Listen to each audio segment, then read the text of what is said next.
Assalamualaikum. Sekarang kita mau ziarah ke makam Syekh Burhanuddin Ulakan.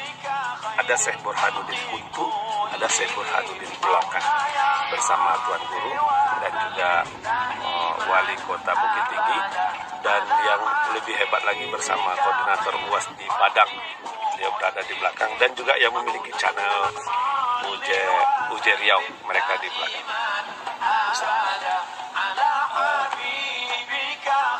Sapaan mereka ya guys. Oke, kita ikuti perjalanan ini.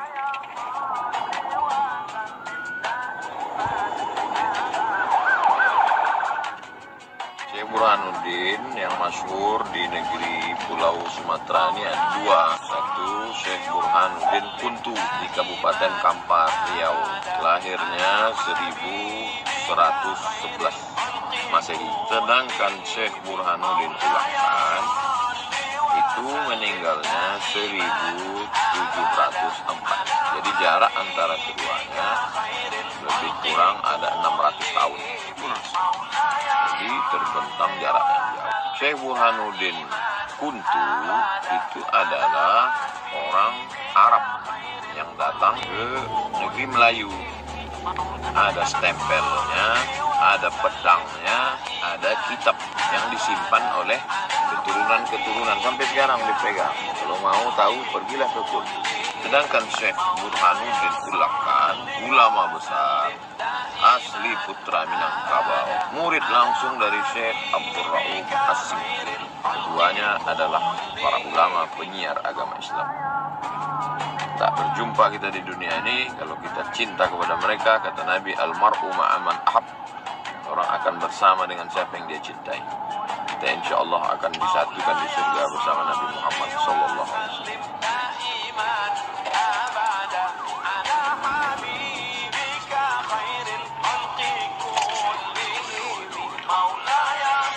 Iya, sebentar lagi kita sampai.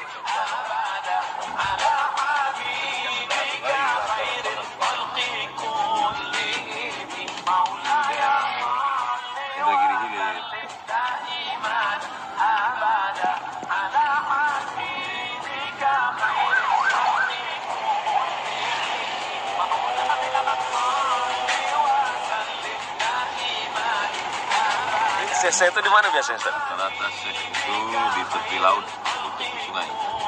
Kerajaan Siak Srivijayapura, tepi sungai Siak. Kerajaan Pelalawan, tepi sungai Kampar. Kairo, tepi sungai. Karena transportasi orang laut, kapal layar. Masjid Agung Syekh Burhanuddin Ulakan. Kami sudah sampai di Ulakan.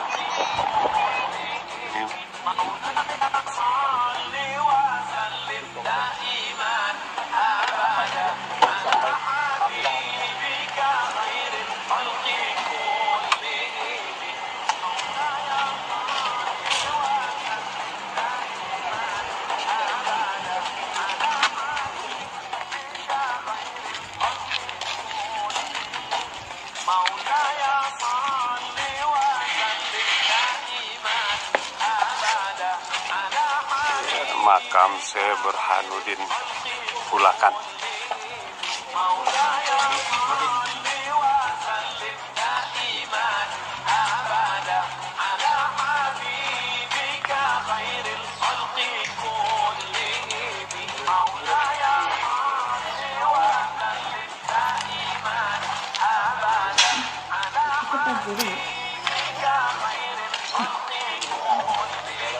Ini lagi renovasi Pak.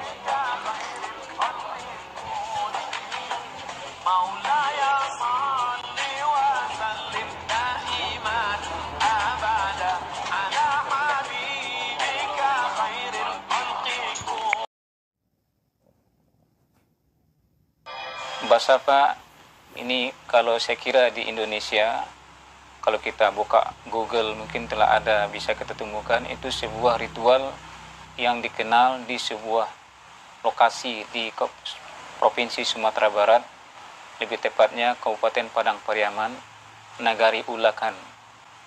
Basapa berasal kata Safar. Safar adalah nama salah satu bulan Hijriah, yaitu bulan Muharram. Safar itu bulan kedua dalam kalender Hijriah. Disebut ba dalam bahasa Indonesia, ba atau ber artinya melakukan kegiatan. Jadi Basapa artinya bersafar, melakukan kegiatan rutin pada bulan Safar. Kaum muslimin dan kaum muslimat yang dirahmati Allah, menurut versi orang-orang melakukan Basapa tadi, ritual Basapa atau bersafar itu, mereka adalah memperingati hari wafat yang disebut sebagai penyebar ajaran agama Islam di pesisir Sumatera Barat atau pesisir Minangkabau. Mereka sebut beliau adalah Syekh Burhanuddin yang berasal dari Ulakan. Artinya kuburan beliau ada di Nagari Ulakan.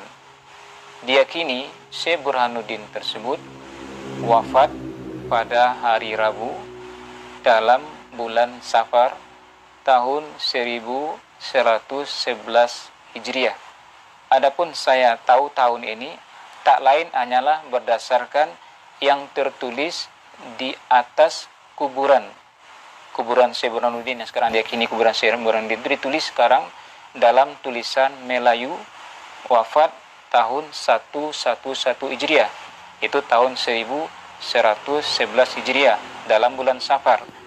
Karena beliau meninggal dalam bulan Safar pada hari Rabu, maka setiap hari Rabu di bulan Safar tadi dilakukanlah ritual Basapa. Itu berkunjung ramai-ramai ke negeri Ulakan, secara khusus ke makam yang mereka sebut makam atau kuburan Syekh Burhanuddin.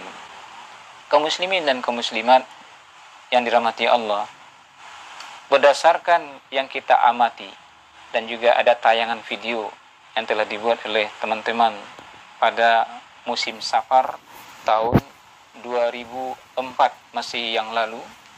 Di sana ada durasi sekitar 1 jam secara dokumentasi. Teman-teman tadi merekam kegiatan bersafar itu siang dan malam.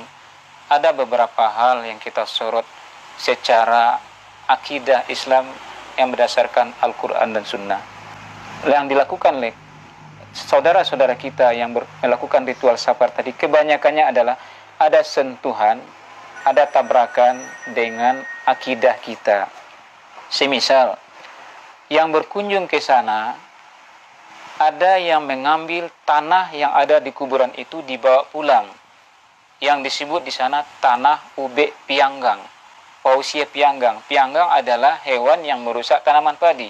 Jadi seolah-olah hewan merusak tanaman padi tadi akan mati dengan tanah tadi disebarkan ke sawah bersangkutan.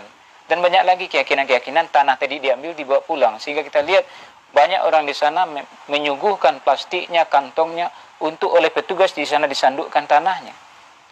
Dan ini tidak masuk akal. Jangankan secara akidah tidak masuk akal, masa ada tanah kuburan biasa bisa mengusir hewan pianggang.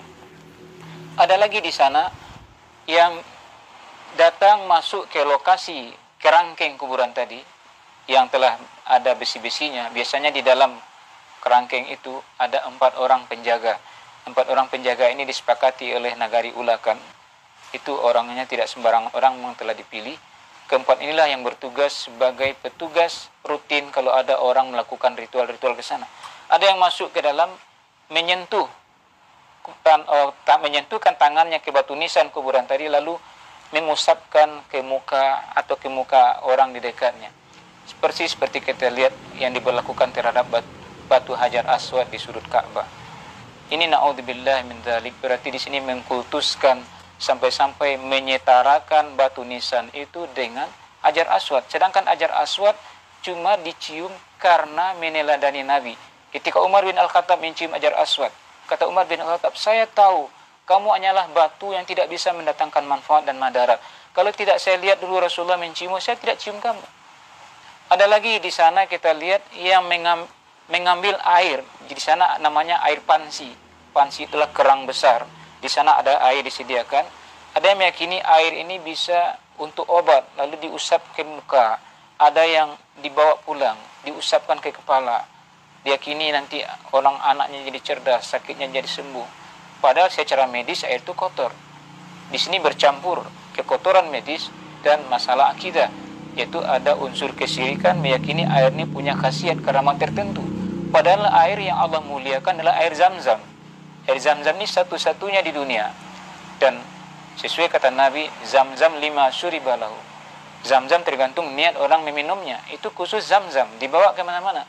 Di sana air yang di sana ada lagi air yang letaknya diyakini batu tapak, disebut batu tapak. Di sana dibungkus air tadi, dimasukkan sepotong asam, dibawa pulang, tinggalkan infak. Ini diyakini juga sebagai obat tertentu. Ada lagi yang berdoa menghadap kuburan.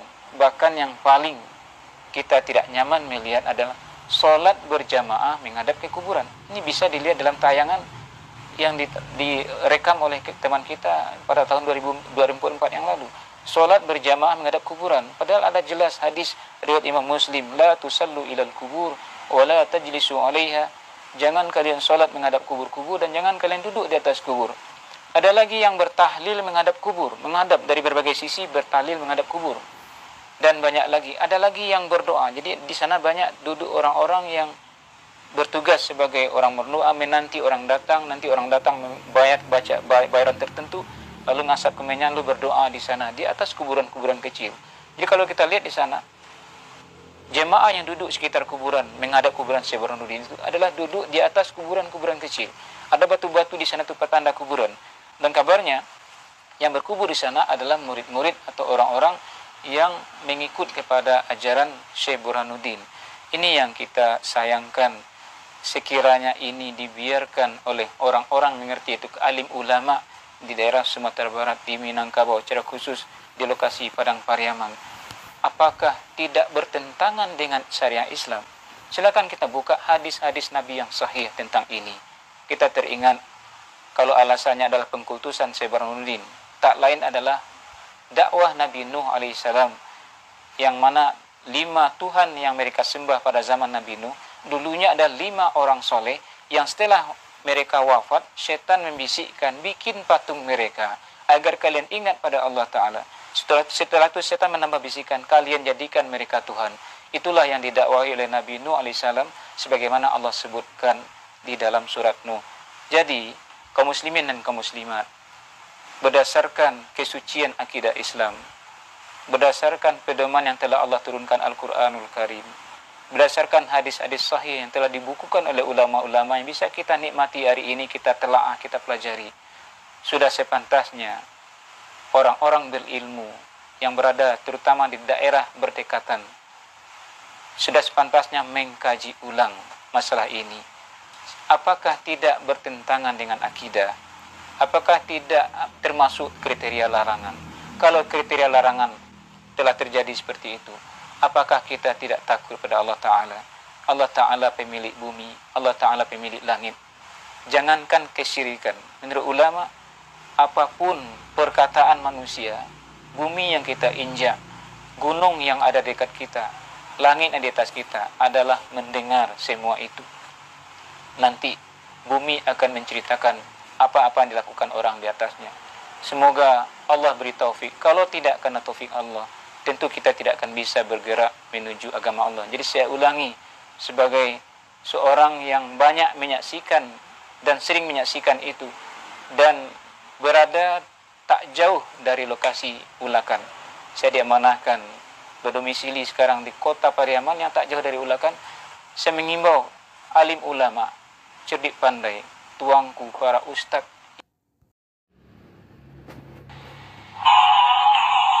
raditu billahi rabbah wa bil islam dinah wa bi muhammadin sallallahu alaihi wasallam sallam nabiyyan wa rasulah.